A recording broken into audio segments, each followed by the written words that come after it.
세상과 싸워야 돼요. 죄와 싸워야 돼요. 사단과 싸워야 됩니다. 사단이 나에게 뭘 하죠? 야, 살리는 것이 육이야. 육. 네 자존심 건드리잖아. 네 자아를 건드리잖아. 너를 무시하잖아. 왜 나갔어요? 무시한다고 뛰쳐나간 겁니다. 죄를 지금 생명의 빛으로 비춰주는데 아니라고 하면서 나를 무시한다고 뛰쳐나간 거예요.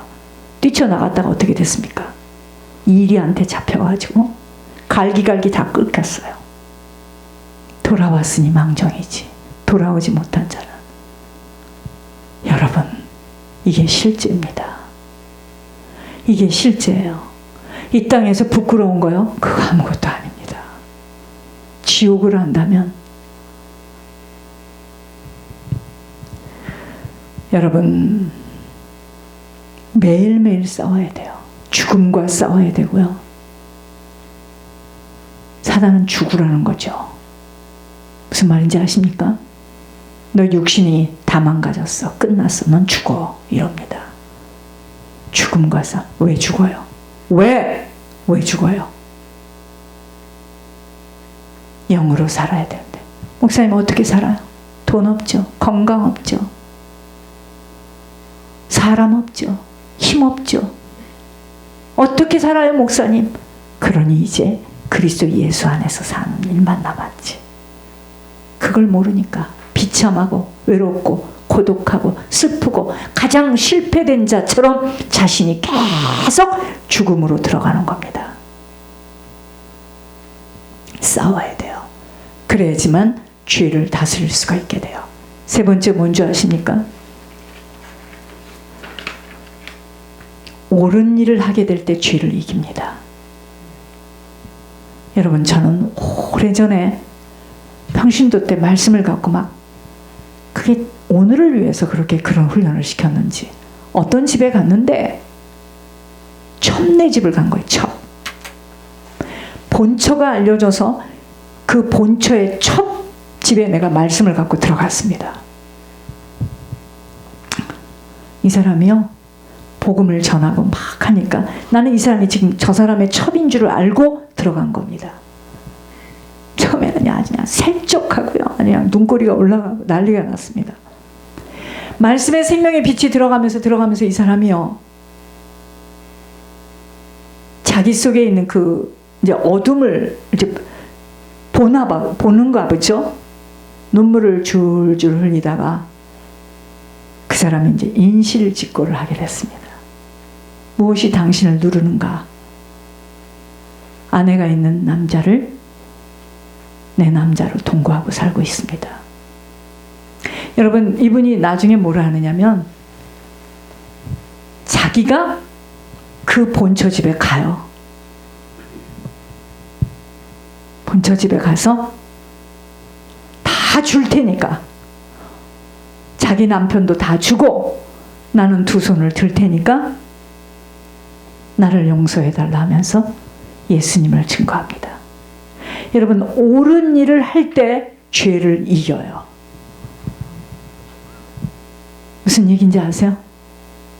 내가 내 죄를 감추고 내가 내 죄를 사람의 그 체면 때문에, 사람의 그 평판 때문에 나를 자꾸 포장할수록 죄는 나를 다스리게 돼 있어요. 그래서 감추지 말라는 거예요. 포장하지 말라는 거예요. 살리지 말라는 겁니다. 이제 이해가 됐어요. 왜 단련받고 훈련받은 사람들이 하나님 앞에 붙들려 쓰임받는 줄 아십니까? 만일 우리가 옳은 일을 하지 않으면 죄는 웅크린 사자처럼 우리 마음 문 앞에 도사리고 앉아 있습니다. 왜? 나를 다스리고 싶어 하기 때문이에요. 우리들이 마음의 자유함을 갖지 못하는 이유가 뭔지 아세요? 육신대로 살라는 사단의 유혹 때문입니다. 그 미혹을 물리치지 못하여서 진리의 불순종함으로 옳은 일을 하지 못하기 때문에 그 양심이 막 찔림을 받아서 괴로운 거예요. 그러나 진리이신 말씀대로 순종하여 날마다 말씀대로 순종만 하면은 내 양심이 강건해집니다. 그렇게 되면은요, 어떠한 역경과 핍박과 고난 속에서도 진리에 순종하여 옳은 일을 하게 될 때 내 마음에는 자유예요. 자유. 자유함이 넘치게 됩니다. 여러분, 자유예요. 사람들은 나를 가지고, 그 일을 가지고 나를 판단하고 정죄하고 비판하고 나를 흉을 본다 할지라도 나는 내 안에 진리에 순종함으로 내 죄를 까발리게 될 때, 내 죄를 인정해 버리게 될 때 사단은 울고 떠나고 나는 자유입니다. 세상에서는 너희가 환난을 당하나 담대하라. 내가 세상을 이겼노라는 말씀을 항상 묵상해야 할 이유입니다. 이렇듯 보여지는 천국을 보여지지 않아요. 그런데 이 천국을 목표로 달려가려면 치열한 자신과의 싸움을 죄 속에서 치러내는 만큼 천국 길은 대로가 돼요. 이때 갈등하고 미워하고 욕심부리고 비교 사라지게 될 것입니다.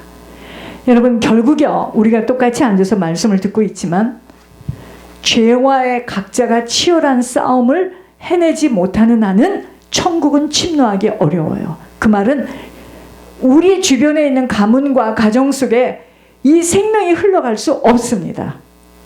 없어요. 우리 한 사람으로 가문과 후손들에게 가문의 영적 대물림을 불로 태워낼 수 있는 중보 회개자의 사명 감당하기 어렵고, 간신히 본인 한 사람 가까스로 구원의 문턱에 올라가게 된다는 것입니다. 죄와의 싸움을 치르지 못하는 한, 죄를 짓지 않으려는 순간순간의 결단과 나를 살리려는 육신의 선택이 아닌 나를 죽이고 주님의 뜻을 이뤄내려는 영혼의 선택이 되어질 수 있는 만큼 천국 길은 대로가 되어져요. 이 한 가지의 선택과 결단이 남은 시간 내가 얼마만큼 나에게 적용되어지며 실천되어질 수 있는가에 따라서 천국 주소가 결정되는 거예요. 그래서 매일매일 그 무엇이 아닌 자신과의 싸움 치열하게 해내야 합니다. 자, 무슨 이야기냐면요, 우리가 하나님 앞에 아무리 예배를 드려도, 아무리 예물을 올려도, 쉽게 말하면 예배 속에 예물이 있기 때문에 아무리 기도를 해도, 아무리 말씀을 먹어도 받지 않는 예배가 있어요. 올바른 예배의 삶이 되어지지 못할 때입니다. 올바른 예배의 삶이 되는 것은 선한 일, 올바른 일을 해야 돼요. 그러기 위해서는 뭐냐? 죄를 다스릴 수 있는 능력이 있어야 돼요. 지금 다 죄에 묶여 있거든요. 저부터 시작해서 어떻게 내가 죄를 다스릴 수가 있겠나? 죄는 항상 나를 원하고 있거든요. 나는 새로운 피조물이 됐어요. 선한 일을 위해서 만들어진, 선한 일을 위해서 만들어진 자입니다.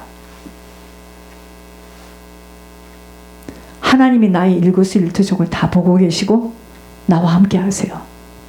내가 고통 속에 있을 때도 주님 다 보고 계시고 나를 떠나지 않아요. 내 환경 때문에, 내가 사람 때문에 지금 울어야 될 때입니까? 내 건강 때문에 울어야 될 때입니까? 내가 아무것도 할 수 없다는 것 때문에 울어야 됩니까? 마음의 문 앞에 하나님, 사단은 있어요. 기억하시기 바랍니다. 사단은 육신대로 살라는 거예요.